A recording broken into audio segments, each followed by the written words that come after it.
Okay, ji, let me check. Assalamu alaikum. Let's start another lecture. Previous class में check करें, मैंने आपको homework दिया था। उम्मीद है कि आपने इसको अटेंड किया होगा। अगर नहीं किया तो अब तो कर लो ना। चले देखते हैं, मिल के सॉल्व कर लेते हैं। बेहतर है भाई कि सर हम चाह रहे थे कि मिल के ही करो, तो बेटा मिल के कर लेते हैं, टेंशन थोड़ी है कोई। Employment income which is non saving income is 20,000।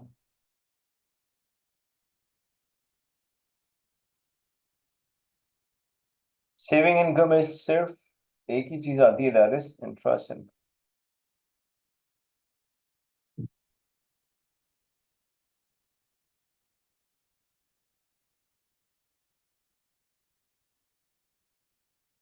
Net income आ गई। पर्सनल हाउस माइनस करें 12570,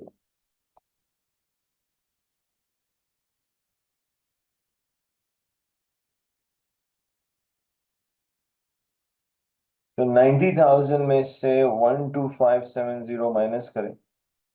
टैक्सेबल इनकम आती है 77,430। एक चीज तो कंफर्म है, बाय लुकिंग एट 77,430 में और आप बड़े आराम से कह सकते हैं ये इंडिविजुअल एक हायर रेट टैक्स पेयर है। और जो भी हायर रेट टैक्स पेयर होता है उससे सेविंग इनकम में निल रेट बैंड 500 का मिलता है।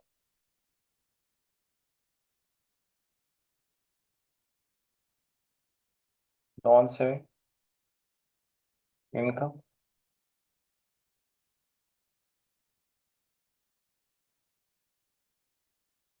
Saving income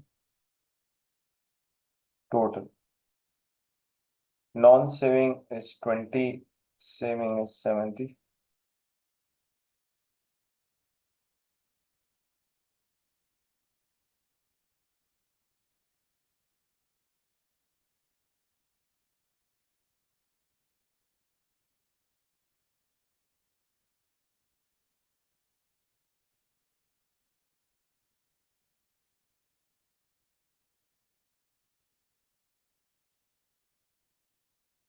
$20,000 minus 12570. Taxable income is 7,430.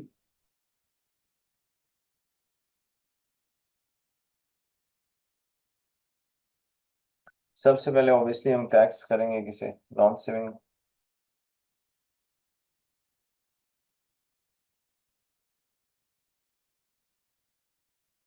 Basic rate band,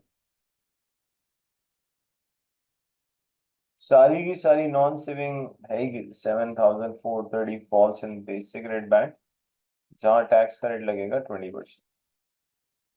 7430 का अगर मैं 20% लूँ तो कितना आता है, 1486।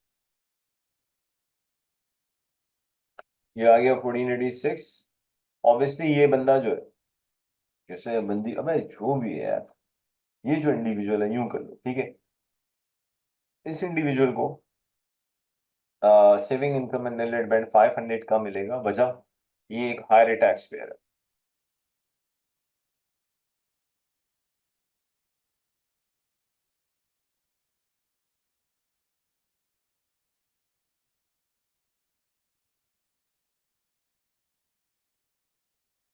ठीक हो गई जी। अब हमें देखना पड़ेगा बेसिक रेट बैंड में कितनी स्पेस बाकी है।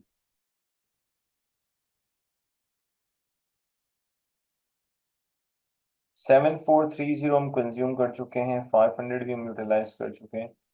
How much space is left in basic rate band, 7430 minus 500, 29,770 बाकी है। बेसिक रेट बैंड में अभी भी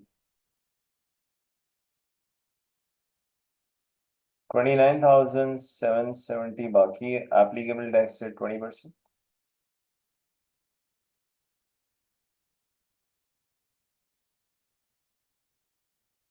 5954।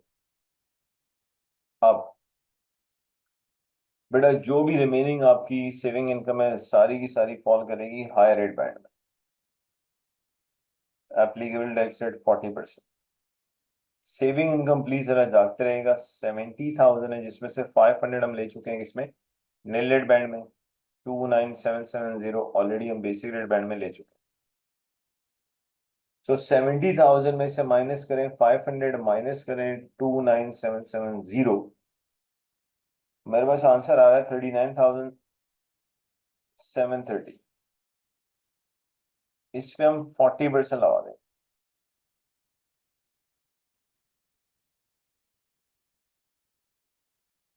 15,892। तो इन सबको अगर आप ऐड करें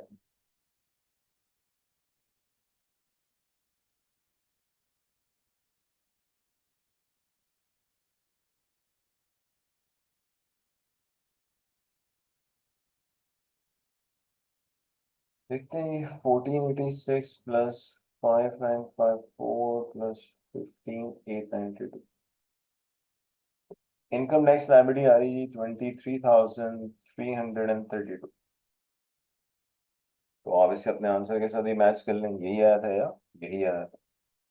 चलें कुछ एक और चीज थोड़ी सी आगे लेके चलते हैं, इंट्रोड्यूस करवाते हैं, that is dividend income.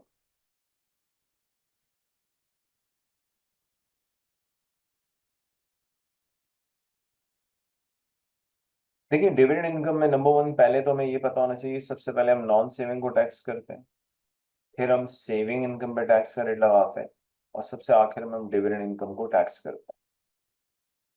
Dividend income की अगर हम बात करें तो हर इंडिविजुअल को डिविडेंड इनकम पे निल रेट बैंड मिलेगा 1,000 पाउंड का, फाइनेंस एक्ट 2023 में, चाहे उस इंडिविजुअल का टैक्स पेइंग स्टेटस कुछ भी हो, नो मैटर वो बेसिक रेट टैक्स पेयर हो, हायर रेट हो या एडिशनल रेट टैक्स पेयर हो, irrespective of individuals tax paying status, हर बंदे को डिविडेंड इनकम में 1,000 का निल रेट बैंड मिलता है। Every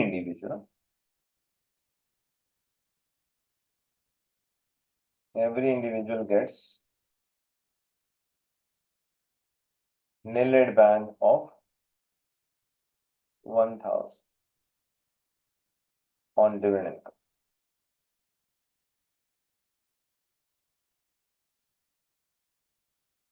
irrespective of tax paying status। Saving में ऐसा नहीं था, सेविंग में टैक्स पेइंग स्टेटस देखना था, लेकिन डिविडेंड में हम कह रहे नहीं, सबको मिलेगा। जाओ अब डिविडेंड की अगर हम बात करें तो डिविडेंड में अगेन जो टैक्स के रेट्स हैं, अगर हम बात करें जस्ट अ मिनट, अगर कोई बेसिक रेट बैंड में अगर स्पेस बाकी है तो 8.75% लगता है डिविडेंड में, एडिशनल में 33.75 लगता है, और उसमें हाई रेट में 33.75 लगता है, और एडिशनल में 39.35 लगता है।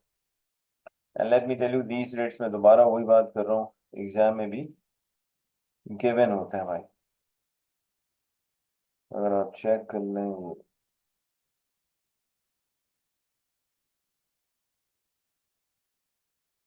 अगर एक इंडिविजुअल के पास बेसिक रेट बैंड में स्पेस बाकी है, डिविडेंड इनकम आएगी तो 8.75 लगेगा, हायर रेट में 33.75 और एडिशनल में 39.35।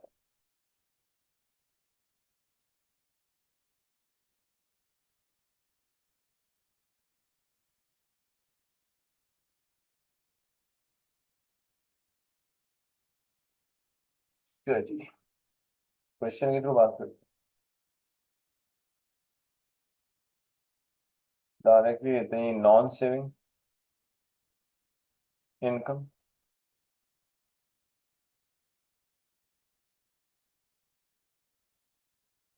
सेविंग इनकम, डिविडेंड इनकम,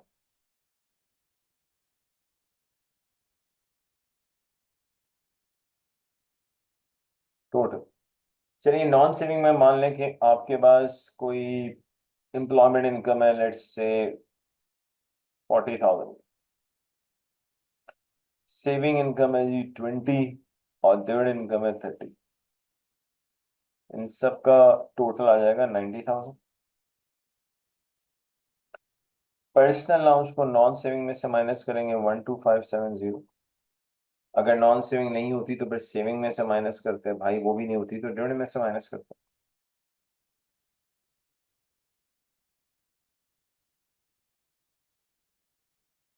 लेकिन पर्सनल अलाउंस की सीक्वेंस यही है, सबसे पहले नॉन सेविंग में से माइनस करो, फिर भी अगर पर्सनल अलाउंस बच जाए सेविंग पे चले जाए, फिर भी बच जाए तो डिविडेंड, टैक्सेबल इनकम।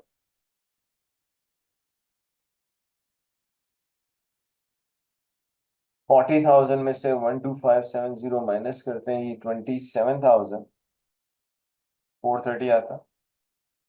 सेविंग में 20,000 आ रहा है, डिविडेंड में 30 आ रहा है।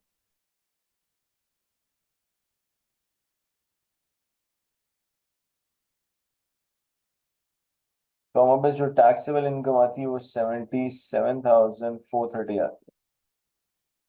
हमारे पास जो टैक्सेबल इनकम आ रही है वो 77,430 आ रही है।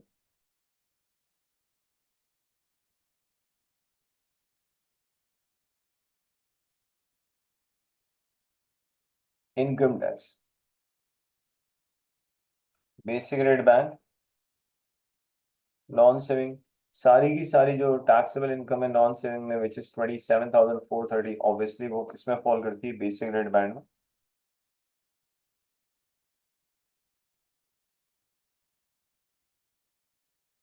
27,430 का 20%, 5,486। अब ऑब्वियसली मुझे सेविंग इनकम को टैक्स करना है, लेकिन सेविंग इनकम को टैक्स करने से पहले हमें इंडिविजुअल का टैक्स पेइंग स्टेटस चेक करना होगा। बड़े आराम से देख सकते हैं आपकी टोटल टैक्सेबल इनकम है 77,430, जो कि बेसिक रेट बैंड की लिमिट से ज्यादा है।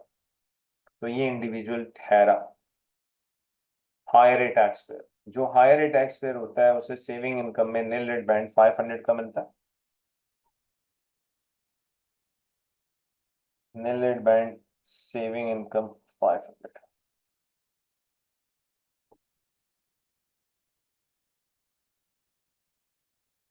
अब बेटा हमें चेक करना पड़ेगा कि बेसिक रेट बैंड में कितनी स्पेस बाकी।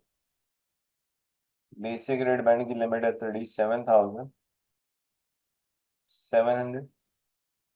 इसमें से अगर मैं माइनस कर दूं 27,430, माइनस कर दूं 500 का निल रेट बैंड, 37,700 में से माइनस करते हैं 27,430, माइनस करते हैं 500, तो स्टिल हमारे पास बेसिक रेट बैंड में 9,770 की लिमिट बाकी है। तो basic rate band saving income 9,770, applicable tax rate है 20%। तो लगा दो भाई 20, 1954। ओके। अब अब बेटा जितनी भी आपकी सेविंग इनकम बाकी है, वो सारी की सारी हायर रेट बैंड में फॉल करती है, और एप्लीकेबल टैक्स रेट 40%।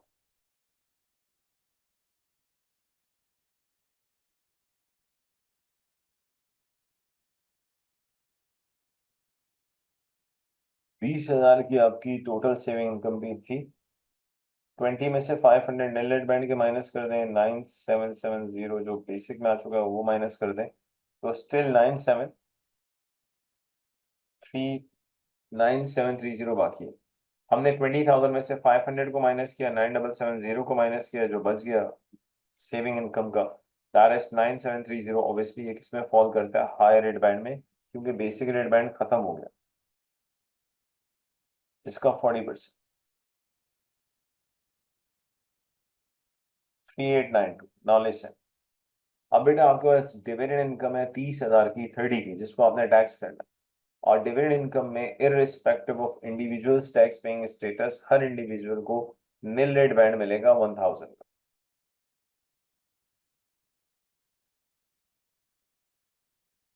निल रेट बैंड डिविडेंड इनकम 1,000। मैं इस बात को फिर रिपीट कर रहा हूँ कि डिविडेंड इनकम में हर इंडिविजुअल को irrespective of the tax paying status gets nil rate band of 1,000। 30,000 की आपकी डिविडेंड इनकम है, 1,000 आपका निल रेट बैंड में आ चुका है, तो ऑब्वियसली बाकी जो 29,000 है वो हायर रेट बैंड में आएगा, क्योंकि basic rate band fully utilise हो चुका है। किसी भी इनकम ने बेसिक रेट बैंड को कंज्यूम कर लिया तो it is consume for others as well. तो अब हमें मिलेगा हायर रेट बैंड। तो remaining 29,000 of the dividend income actually falls in higher rate band where applicable tax rate is 33.75%. और ये rates again I would say exam में given होता है, और must say it is given in exam. तो बेटा अगर हम 29,000 का 33.75 लें तो ये 9787.5 आता है। आप इसे 9788 कर लें।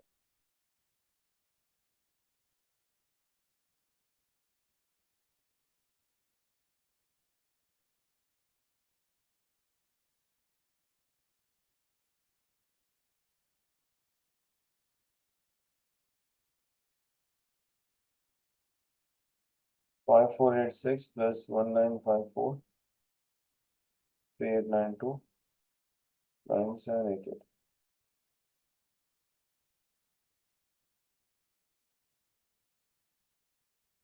तो ये आपकी आ गई income tax liability.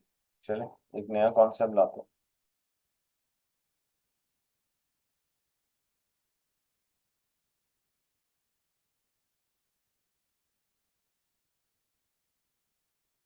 Employment income जो कि नॉन सेविंग इनकम है, मान लो वो 60 है,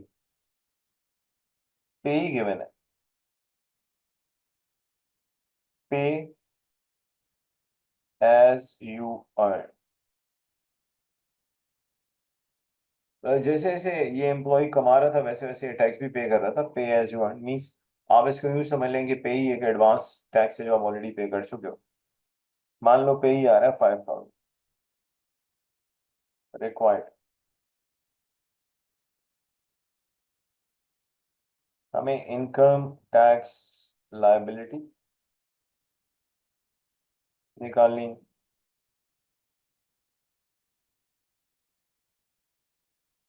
और इनकम टैक्स पेबल निकालना।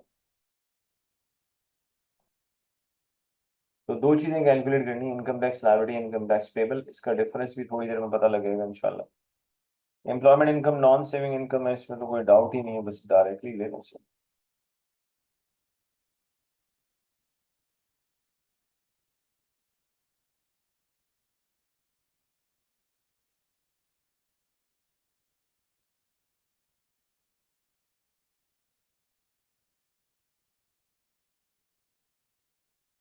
एम्प्लॉयमेंट इनकम आ गई भाई 60,000, इसमें से लेस कर दें पर्सनल अलाउंस 12,570।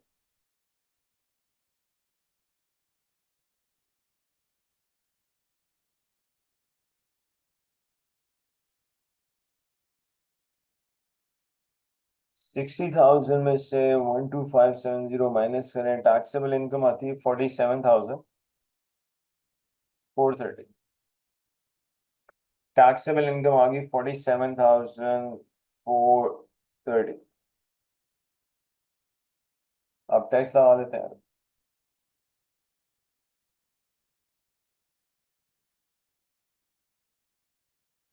सारी की सारी नॉन सेविंग है, तो obviously basic rate band non saving 37,700 का 20%, 7,540। अब अगर हम 47,430 में से 37,700 को माइनस कर दें तो स्टिल 9,730 आता है, जो कि हायर रेट बैंड में फॉल करता है और नॉन सेविंग से ही बिलोंग करता है, विच इज 9,730। इसका ले लेंगे 40%,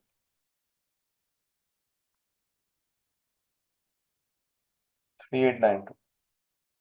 इन दोनों को ऐड करेंगे, इसे कहेंगे इनकम टैक्स लायबिलिटी।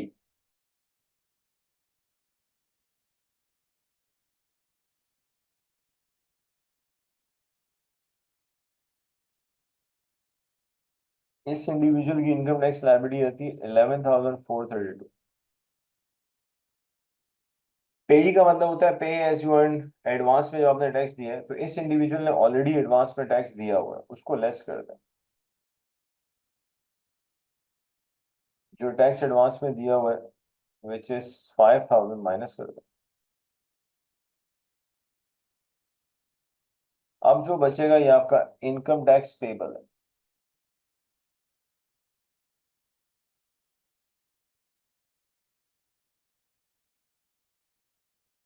तो देखते हैं इनकम टैक्स पेबल 6432। अब ऑब्वियसली स्टूडेंट के जहन में एक सवाल आता है कि सर व्हाट इफ अगर इफ पे was more than income tax liability, then इसका जवाब दे देते हैं। अगर आपकी इनकम टैक्स लाइबिलिटी ज्यादा है और पे कम है, जो कि इस सवाल में हो रहा है, तो डिफरेंस होगा इनकम टैक्स पेबल होगा।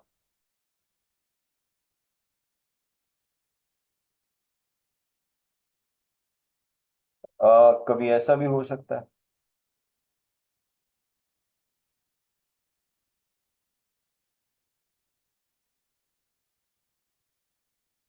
कि इनकम टैक्स लाइबिलिटी कम हो लेकिन एडवांस में जो आपने टैक्स दिया है वो ज्यादा हो। भाई व्हाट अबाउट द सिनेरियो जहां एडवांस में टैक्स ज्यादा दिया गया और इनकम टैक्स लायबिलिटी कम थी, तो अभी इनकम टैक्स रिफंडेबल आ जाएगा, इसको कहेंगे टैक्स रिफंडेबल। ये आपका रिफंडेबल है, आपको पैसे वापस मिलेंगे।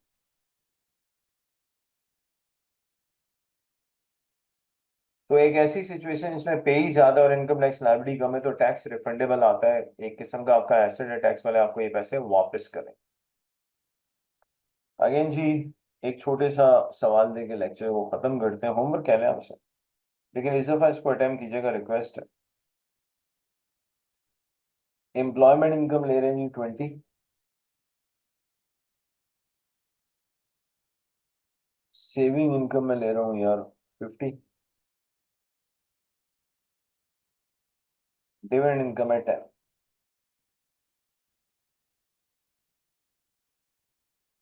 और पे भी ले लेते हैं। पे एज यू अर्न जो है वो है, लेट से मान लो पे एज यू अर्न 1000 है। रिक्वायर्ड है भाई इनकम टैक्स लायबिलिटी,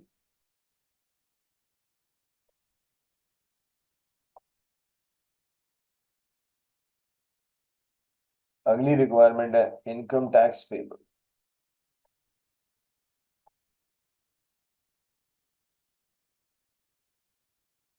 अब बेटा मैं चाहता हूँ ये सवाल प्लीज आप लोग जरूर अटेम्प्ट कीजिएगा। नेक्स्ट क्लास में इसी क्वेश्चन से को सॉल्व करते हुए आगे चलेंगे। स्टार्टिंग रेट बैंड का कॉन्सेप्ट इंट्रोड्यूस करेंगे कि सेविंग इनकम में स्टार्टिंग रेट बैंड कब आता है, उसको कैसे यूटिलाइज किया जाता है। प्लस अगली क्लास में इस चीज को भी इंट्रोड्यूस करेंगे इंशाल्लाह कि अगर किसी की इनकम एडिशनल रेट बैंड में आ जाए, मतलब एडिशनल रेट बैंड की तो लिमिट नहीं होती, अगर किसी की इनकम एडिशनल रेट में आए तो टैक्स कैसे लगेगा। तो ये वाली चीज़ इंशाल्लाह नेक्स्ट क्लास में डिस्कस करते हैं। So thank you very much watching this lecture. Have a nice life. Good हो गया भाई, good हो गया।